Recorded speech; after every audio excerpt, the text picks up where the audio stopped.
kung ano talaga nangyari dyan. Ito pag-usapan natin mga ka-GP Natics. BP Sara Duterte sabit ulit sa unliquidated na cash advances. Si Sara nga ba talaga ay may kinalaman dito mga kababayan? Uunahan ko na po kayo ha. Tingnan muna natin at pakinggan. Ano nga ba ang nangyayari ngayon? Dahil doon sa DepEd na pinanggalingan ni Sara Duterte, mga kababayan, ay may bilyon-bilyon. Hindi po ito yung binalita o hindi po ito yung content ni JDB. Magkaiba po ito. Ito ay unliquidated na cash advances doon sa DepEd. Pakinggan po natin.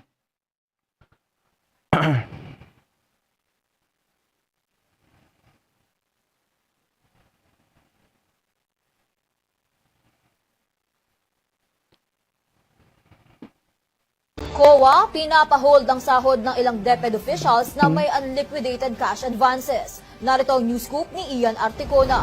Pinahold ng Commission on Audit ang sahod ng ilang mga opisyal ng Department of Education na nabigong i-liquidate ang cash advances na nagkakahalaga ng 6.96 billion pesos. Naku po. Kabilang sa mga major deficiencies na nakita ng 6.96. Komisyon ang pagbibigay ng cash advances ng walang tamang pahintulot, paglilipat ng pondo sa pagitan ng mga accountable officers at pagbabayad ng mga gastusin tulad ng service recognition incentives sa pamamagitan ng CAS sa halip na direktang pagbabayad. Batay sa datos ng COA, ang mga rehiyon na may Sir Romeo Barcibal, shoutout po. Merry Christmas. pinakamataas na liquidated balances ay ang DepEd Central Visayas na nagkakahalaga ng 1.31 billion pesos at Nako, grabe 1.31 billion sa Central Visayas. sinundan ito ng DepEd Eastern Visayas na DepEd Eastern Visayas 1.01 billion unliquidated cash advances. mayroong 1.01 billion pesos na unliquidated balance. Dahil dito, naglatag ang COA ng ilang kondisyon upang masolusyonan Patrick ang nasabing Lopez. usapin. Kabilang sa mga iminungkahing kondisyon ng COA ang pagpapatigil ng pagbibigay ng bagong cash advances sa mga opisyal na may natitirang balanse, paglabas ng demand letter sa mga aktibong empleyado at i-hold ang mga sahod ng mga delinquent AOS hanggang sa mabayaran ang kanilang mga obligasyon. Nabatid na ang ilang sangkot na opisyal ay mga accountable officers na nagretiro na, nagbitiw na, nag-awol at lumipat na ng trabaho. Grabe mga kababayan. Hindi man lang nila na-trace yung mga lumayas, mga nag-awol, 'di ba? Lumipat na ng trabaho. Tapos nag-retire na. Anong klase yan mga tao sa DepEd? Bakit ngayon lang nakikita yan nung panahon ni Secretary Angara? Bakit nung panahon ni Sara Duterte, hindi ito nakikita? G-Japan 18, shoutout. Nakakapagtaka mga kababayan, mga Gloria Kobayashi, shoutout po. Nakakapagtaka na bakit ngayon lang ito lumalabas? Bakit nung panahon ni Sara Duterte, hindi nila nakita, mga kababayan, itong mga bagay na to? Sa laki po na ito ha, kasi ayon dito sa balita, hinanap ko yan kasi hindi naman ako dyan magre-rely lang. Baka mamaya, mali-mali yan. So ngayon, hinanap ko. Ito, COA pinapahold ang sahod ng DepEd officials na may 6.9 billion unliquidated cash advances. Sabi dito, pinapaharang ng Commission on Audit ang sahod at laban sa mga opisyal ng Department of Education na nabigong i-liquidate ang cash advances or CAS na nagkakahalaga ng 6.96 billion hanggang December 31, 2023. Mga kababayan, kung titingnan nyo, December 21, 2023, kailan ba nag-resign si Sara sa DepEd? 2024 na. Mga kababayan, bakit ngayon hindi nakikita or hindi nakita ni Sara ito nung panahon niya? Diba? Pinayagan lang nila na magsilayas yung mga tao na nandoon sa DepEd, mga officials, may mga cash advances pala. Bakit pinapayagan na ganun? Yung iba nag-awol, yung iba na tawag dito, lumipat ng trabaho, yung iba naman ay mga retired na, anak ng tinapa. Sa 2023 Annual Audit Report, binigyang diin ng COA ang kabiguan ng DepEd na mahigpit na sumusunod o na sumunod sa mga batas at regulasyon na nagresulta sa pagdami ng hindi pa na liquidate na CAS. Mga kababayan, hindi ko sinasabi na may kinalaman dito si Sara Duterte. Pero bakit biglang-bigla yung pag-boom? Bakit biglang-bigla yung pagdami ng mga unliquidated cash advances? Bakit? Saan nanggaling? Saan napunta yung mga unliquidated cash advances na ito? Diba? Oh, sabi ni Andreas Kitchenet, COA noon, corrupt kaya bulag. Nako, mga kababayan. Eto pa, sabi dito, ang mga pangunahing kakulangan ay kinabibilangan ng pagbibigay ng cash advances ng walang tamang pahintulot. Biruin nyo, nagbigay ng cash advances, walang tamang pahintulot. Paglilipat ng pondo sa pagitan ng mga accountable officers. Nako, mga kababayan, parang meron ako natatandaan na. Di ba mismo sa Department of Education, sa OBP, meron ding mga ganito. Naglilipat ng mga hinawakan nilang pera, yung mga disbursement officer ay nilalagay lamang doon sa security officer. 'Di ba? Oh, ito, ang matindi dito, nililipat yung pondo sa pagitan ng mga accountable officers. Inililipat yung pondo, tapos hindi man lang napapansin. Kabiguan na maayos na i-band ang mga accountable officers at magbabayad ng mga gastusin tulad ng Service Recognition Incentive or SRI sa pamamagitan ng CAS halip na direktang pagbabayad. Batay sa ulat, ang mga rehiyon na may pinakamataas na hindi pa na-liquidate na balanse ay kinabibilangan ng mga sumusunod. Hindi lang pala Central Visayas at mga kababayan, Region 7. Sorry, tama ba ako? 7 nga, V tapos ganon, di ba? Region 7. So ano to, mga kababayan? Davao ata to. Region 8, Eastern Visayas. 1.01 billion. Central Visayas, 1.31 billion. Region 12. Soc-Sargen, 819.4 million. Region 9, Zamboanga Peninsula, 537.1 million. Region 6, Western Visayas, 513.9 million. NCR, National Capital Region, 301.9 million. Naku po, ang laki nito, bilyon-bilyones. Mga kababayan, mga ka-GP Natics, parang hindi na nakakatawa to, ha? Diba? Nakakalusot sa gobyerno natin, sa DepEd, to mga cash advances na hindi man lang na-liquidate. Ano to, iiwanan, ipapasagot natin sa gobyerno natin dahil hindi nabayaran ng mga tao, mga officials ninyo, nawala na dyan sa pwesto, nagsilipat na.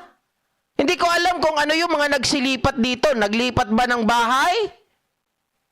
Naglipat ng opisina? Kasi may naalala ko, may mga tao si Sara Duterte nung panahon niya na nung siya ay nag-resign sa DepEd, ay lumipat na rin doon sa OBP. Pero hindi ko sinasabi na baka sila yon, ha? Wala akong sinasabing ganon. Pero bakit hindi natin bakit hindi natin napigilan? Bakit hindi tayo nagkaroon ng preventive measures? 'Di ba? Ng safeguard para hindi mangyari 'to. Sabi ni Daisy's Kitchen, that means napaka-incompetent ng dating DepEd Secretary. Di niya ginawa ng maayos ang trabaho niya. Correct. Dapat maging accountable, Maria Palisok. Tama po kayo. 'Di ba? Hindi pwedeng porket nalayasan na kayo, habulin ninyo, COA, kung sino yung mga tao na yan, na mga opisyal ng DepEd. Dito, sabi rito, upang matugunan ito, iminungkahi ng COA ang mga sumusunod. Itigil ang pagbibigay ng bagong cash advances sa mga opisyal na may natitirang balanse. Tama lang. Bakit mo bibigyan ng cash advances, may balanse pa, may utang pa. Anak ng tinapa kayo, oh. Di ba? Oh. Bakit nyo bibigyan? Naririnig nyo pa ba ako ng maayos? Parang nawawala yung sound ko eh. Di ba? Ayan. Sabi pa rito, maglabas ng demand letter sa mga aktibong empleyado upang pilitin ang liquidation. Okay? Pigilan ng sahod at mga bayarin ng mga delinquent AOS hanggang sa mabayaran ang kanilang mga obligasyon. Magpataw ng mga parusa sa mga patakaran ng Civil Service Commission para sa pagkaantala. Isulat off ang mga dormant accounts na hindi pa nare-resolba ng higit sa isang dekada. Paano naman yung mga nag-awol? Nakasaad din sa ulat na ilang kaso ang mga outstanding balances ay kinasasangkutan ng mga accountable officers na nagretiro. O, dapat habulin nyo rin yan. Nagbitiw, o nag-resign, nag-AWOL, o lumipat na, lalong nagpapahirap sa proseso ng pagbawi. Patay tayo dyan, mga ka-JP Natics. Nakakapagtaka naman yung ganitong bagay na biglang-bigla na lang. No? Hindi lang ito basta usaping 125 million kasi ito ay bilyon-bilyon. At ang nakakapagtaka, paano ba ang panuntunan? Wala atang tamang panuntunan. Bakit ito mga to nagkakas advances? Ano bang nila salary grade? Ba't umaabot ng bilyon? Kasi yung mga officers or accountable officers ng DepEd, hindi ko alam kung ano ang salary grade nila. Pero mga kababayan, bakit umaabot ng napakalaki na bilyon-bilyon ang cash advances? Kasi alam ko may limit yan. Depende sa salary grade mo. Kasi I still remember nung sino ba to? Si Governor Mamba ay iniimbestigahan doon sa Congress. May mga tao din sila, mga ka-JP Natics sa munisipyo, na may mga salary grade 27 ata yun or 34, parang ganon. Tapos, yung kanilang mga cash advances, ang ginagawa kasi, ginagamit itong mga tauhan na to. Ito, hindi ko nire-relate pero, kumbaga sa akin, binibigyan ko lang kayo ng idea, kasi doon, base sa pagkakaunawa at pagkakarinig ko, yung mga tao ni Governor Mamba during that time, para magamit nila yung pondo, yung mga tao niya pinagkakas advances.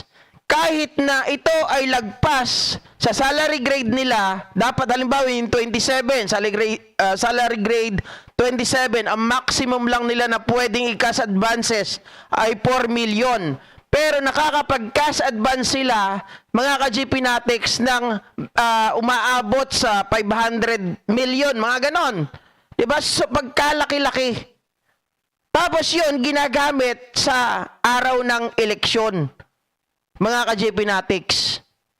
Hindi ko alam kung ano nangyari dito sa mga delinquent AOS, sa mga unliquidated balances or na cash advances ng mga tauhan ng DepEd. Sabi ni Marlon Tanawan, Sir GP, kaya pala ugali ni Pusit na tumakbo, pati NBI tinatakbuhan din. Kurakot ng CIF, nakakagigil ang pagkatao kung pwede lang utasin itong babae na to, kawatan. Rosario Mahinay, magandang gabi ka GP, wala nang nagtago na. Sabi ni Eva Hernandez, baka isa dyan si Mary Grace Piatos. Ito, kulang tayo sa datos mga ka-GP Natics. Kaya hindi ko mapunto ng kasi naghanap ako ng mga article na pinag-uusapan ang tungkol sa mga cash advances. Ay wala po tayong nakuha masyado. Malamang parang medyo iniipit pa ng balita yung mga impormasyon. Kasi wala pang tao na binabanggit dito. Kung sino-sino yung mga kung sino-sino yung mga nag-AWOL, sino-sino yung mga lumipat, kung sino-sino yung mga nag-resign, at kung sino-sino, mga kababayan, yung mga nag-retire. Hindi binabanggit. Diba? Kaya nahihirapan po tayo kung sino yung patutungkulan natin. Pero, ito in general ay nandoon po sa DepEd. So yung mga tao na yon, ulitin ko lang, nagretiro, nagbitiw o nagresign, nag-AWOL. Ibig sabihin, hindi na pumasok, hindi nagpaalam o lumipat na ng ibang o lumipat. Yung lumipat, very broad din yan. Pwedeng lumipat lang ng ahensya, pwedeng lumipat ng kumpanya. Maari yun. Di ba? Oh. Sabi ni Binancio Ziazon, may karma darating sa mga taong manluloko sa bansa. Patrick Lopez, si Mary Grace Piatos at Kokoy Villamin Uwishi. No ba, Tempura is one person only, Sara Duterte, magnanakaw. Hindi ko po alam, mga ka-GP Natics. Di ba? Nimpa de la Cruz, good evening po, Sir GP, watching from Liganes, Iloilo. God bless you, sir. Thank you so much po. I love you. Si Sara lang binabar mo, pero si Tambaluslos, okay lang, bias cow. Teka lang, bakit ko naman siya babarahin? 'Di ba? Anong problema? Sa sinasabi niyong Tambaluslos, meron bang ginagawa? Meron bang hindi maganda na ginagawa? Maghanap po kayo, I love you. Ang ganda pa naman ng pangalan mo, I love you. Pero I hate you. Sana hindi I love you ang pangalan mo kasi yung puso mo ata hindi maganda eh. 'Di ba? May galit ka sa puso. Alangan naman, mga ka-GP Natics, kayo ba, magbabalita ba ako dito ng mga bagay na wala? Bakit ko naman babarahin yung sinasabi? Alam ko naman tinutukoy mo si Speaker Martin. Mayroon bang balita na lumalabas hinggil sa kanya? Na irregularity or pangit na kanyang ginawa, di ba, Seli Awitan? Wala naman. Yung nakikita natin ngayon, sa DepEd, nakalagay. Alangan naman. Meron ako nakita na balita sa DepEd. Bilyon-bilyon. Tapos titirahin ko si speaker. Aba, sang lupalop ka ng galing. Diba? Bakit ko babanatan yung tao na hindi naman binabalita? Nakakatawa ka naman ata.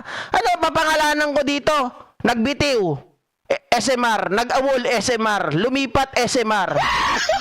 Galing ba siya sa DepEd? Hindi naman siya galing sa DepEd. Ang galing sa DepEd itong si Sara Duterte. Diba?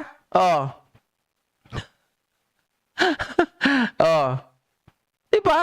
O si Glenn, exciting ito sa season 2 ng Quadcom. Tama po. Sadi Morcon, kasumpa-sumpa ang pagnanakaw sa kaban ng bayan.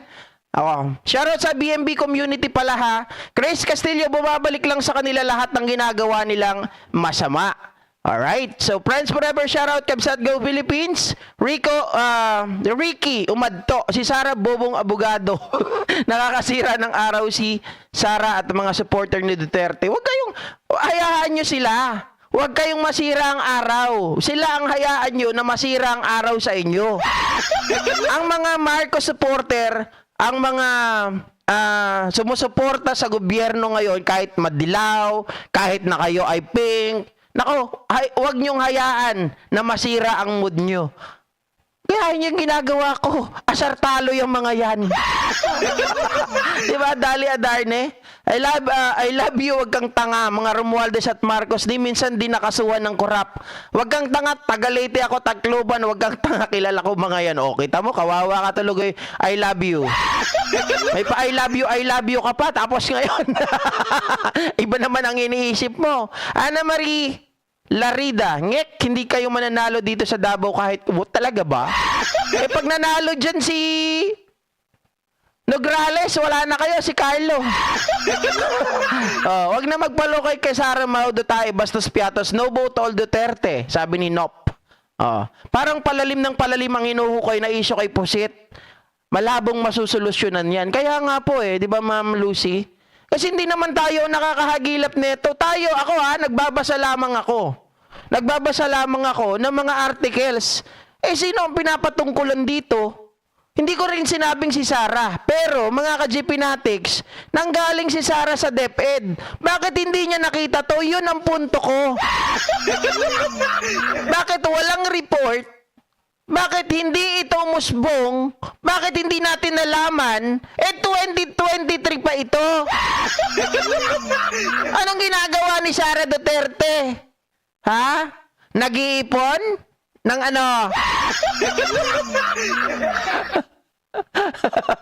Sabi ni Jeya, I love you, hindi kita love. Oh. Sabi ni Patrick Lopez, I love you, iyak mo na yan. Jojo Vasquez, shoutout po sa inyo ha.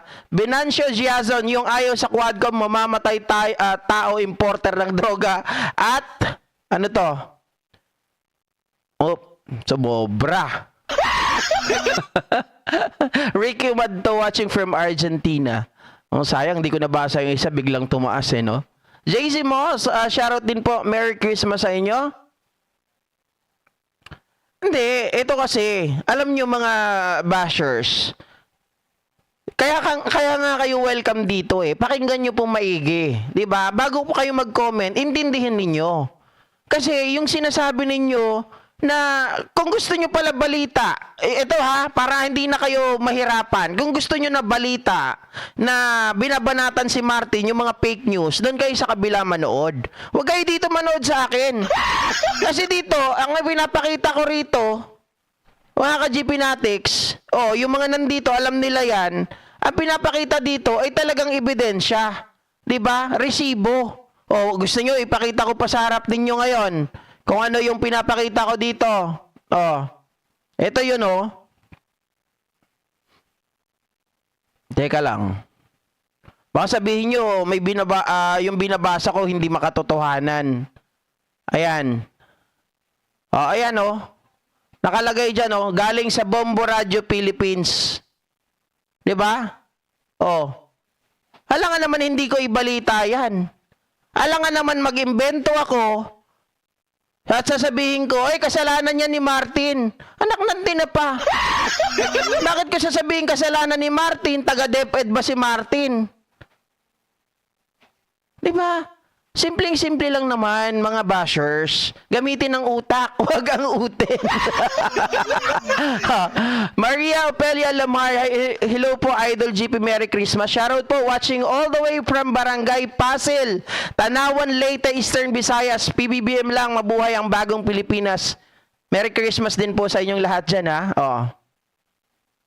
Sabi ni Dagol Matangkad, galingan mo para kaming DDS lilipat sa inyo. Kaya nga Dagol, di ba? Kayo nandito, welcome kayo dito. Hindi ko kayo tinatanggal. Gusto ko makinig kayo. Kasi ayaw ko na madagdagan pa yung katangahan ninyo. Di ba? Baka mamaya kasi ang mangyari sa inyo dito, lumala kayo ng lumala.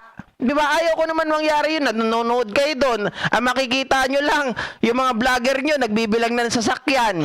Tapos sa mga thumbnail, makikita nyo, eto na, ang daming pumunta. Bantay sarado ng mga pulis. Pag pinanood mo, wala naman. Ang makikita mo lang sasakyan, pailan-ilan. Dorslas ni mo sa mga fake news ang pinapaniwalaan ng mga Duterte supporters. Galingan ko pa daw makabudol. Teka lang, sino ba ang binudol ko? Sino ba ang tunay na mambubudol? Speaking of mambubudol, total sinabi nyo na yan mga kababayan. Ito, pag-uusapan